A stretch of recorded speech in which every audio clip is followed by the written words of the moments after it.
tira o sapatinho da ordem para colocar como a gente está vendo, mas isso não é absolutamente necessário.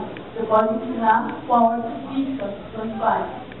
A mãe adquire uma rotina e essa rotina que faz com que a criança consiga seguir o protocolo sem nenhum mistério.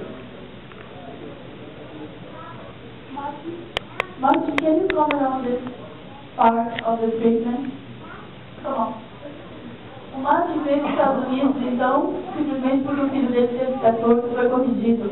Então, eu acredito que essa parte do tratamento, eles tenham bastante contribuição a dar. Então, o Martin é bem produtivo cientificamente, vocês puderam ver todos os estudos da internet. Ele veio até aqui porque tivesse uma contribuição nessa fase da orquestração. This part of the treatment, you need to be very certain that the parents understand their responsibility until the baby is at least 4 years of age. That they have to diligently put the braces on when the baby is asleep at night. And this will significantly reduce the risk of relapse. I believe the risk, if the parents are diligent in doing this, the risk is less than 10%. There will be relapse.